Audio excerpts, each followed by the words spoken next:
South Korean President Yoon Suk Yeol is in Japan and he's currently holding talks with the Japanese Prime Minister Fumo Kishida.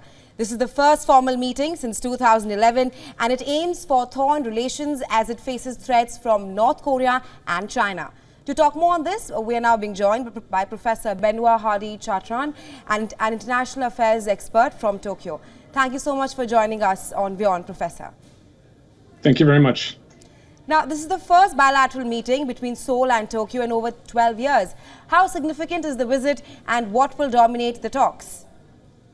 Yeah, it's absolutely significant. We're talking here about two neighbors that are only 2 hours apart by flight, two neighbors that share an American ally, two neighbors who share various concerns about the security situation in East Asia, two neighbors that also have very close trade ties.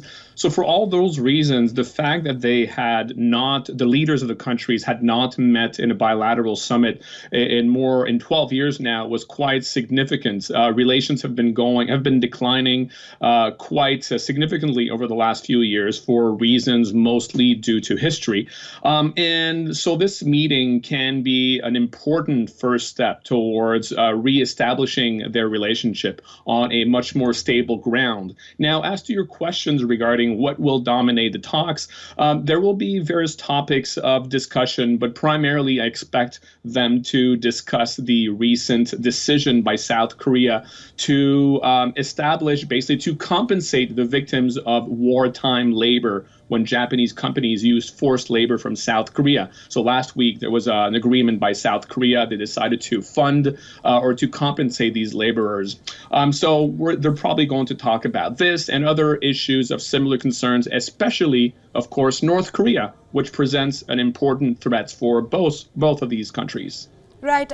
Just to add to what you said, that relations between South Korea and Japan reached a tipping point in 2018, like you mentioned, especially after a South Korean court ordered Japanese firms to compensate. And as we speak, Japan has lifted export curbs on South Korea. So it does look like that the relations between South Korea and Japan will enter a new chapter, isn't it? I do think so. Now, it remains to be seen how long this thaw can happen, if there is enough momentum to carry that forward for an important period of time. The reason I say that is the domestic politics of both countries, but especially in South Korea, can often have an important impact on the leadership in South Korea. There is a lot of anti-Japanese sentiment in South Korea. A lot of South Koreans are opposed to the decision by the South Korean president that I mentioned last week. So if it's going to be difficult for South Korea to push forward if there is no change or some kind of change in the South Korean public regarding that. But it remains, of course, significant. Relations, as you just mentioned, since 2018, since the Supreme Court decision, had been very, very bad.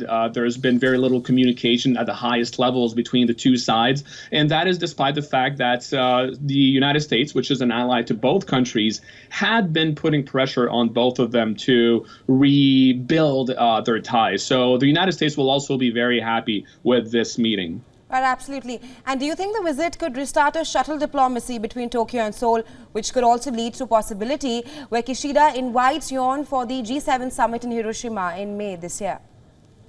Yeah, I think there's a real desire, a real will on both sides to reestablish, to start having these kinds of summits more often. As I mentioned before, these are neighboring countries. It would make sense for them to meet a lot more frequently than they have in recent years. And in an interview, President Yoon of South Korea did mention specifically this issue, mentioned that he wanted to hold these kinds of meetings more often. And he specifically referred to the G7 summit. He was talking about how European leaders tend to meet much more often, tend to speak on a variety of topics, even when they don't always agree on various issues. So he kind of talking about this particular setting, he said we need to establish that between Japan and South Korea. So it's going to make quite a big change between the two countries. Now, regarding your other question, is this going to lead to Japan inviting South Korea to the G7 summit? We don't know yet. That would be a significant step. It happened in the past that you've had kind of observers or other guests to G7 summits. We're going to know very soon, of course, because the G7 will happen in 2 months in Hiroshima in central Japan. Right. For better understanding, I want to take a step back. Could you elaborate on how relations between South Korea and Japan have been strained in the past few years? Well, in order to understand why their relationships have been so bad, we need to go back quite far in history. A lot of the current resentment and difficult relationship stems for the period between 1910 and the end of World War II in 1945, because this was a period during which Japan colonized the Korean peninsula. And even though this happened more than 70 years ago, a lot of South Koreans feel that the Japanese have not sufficiently expressed regret or remorse for what happened historically. So this has always been a big point of contention between the two. But to go back to the more recent times, in 2018, as you mentioned earlier, the Supreme Court of Korea ordered some Japanese companies to pay compensation to South Korean laborers, forced labor that had been used by these companies during World War II, which Japan refused. So that had been an important issue of confrontation. In retaliation for that, Japan decided to impose some trade restrictions on South Korea. Now, they've already taken steps to lift those trade restrictions. So this is the most recent spat, the most recent conflict between the two, but it's important to understand them in the larger context of difficult historic relations between the two neighbors. Right, we spoke about how relations were strained in the past, but it looks like Japan and South Korea relations are improving. The business lobbies of both the countries have already launched future-oriented foundations. Tell us more on that. Yeah, absolutely. I think the business communities on both sides had been among the most important groups lobbying for a resumption of normal relations between Japan and South Korea. This is often the case when it comes to difficult relations between countries. The business community, the business lobbies are often the ones who advocate for better relations because they are the ones who stand to benefit the most from more normal relations. So this is why we have seen there's a lot of business meeting actually that are happening currently on the margins of President Yoon's visit to Tokyo. And so these two sides, the business people of both sides, are going to be very much looking forward to a lifting of those restrictions that I mentioned and a much more positive climate for expanding trade ties, especially at a time where the global economy, of course, is facing a lot of issues with inflation and with the consequences of the Russian invasion of Ukraine. Right, Professor, I was just coming to that. Ted, do you think that a constant threat from North Korea and China and a global supply chain crisis acted as a driving force behind the South Korean president's visit to Japan? Yes, that's a great question. And the answer to that is yes. So South Korea and Japan do share similar concerns. And one of these concerns is the foreign policy or the defense posture of China in the region. Now, the previous president of South Korea was more keen to maintain very positive and build better relations with China. But the current President Yoon is much more leaning towards the United States.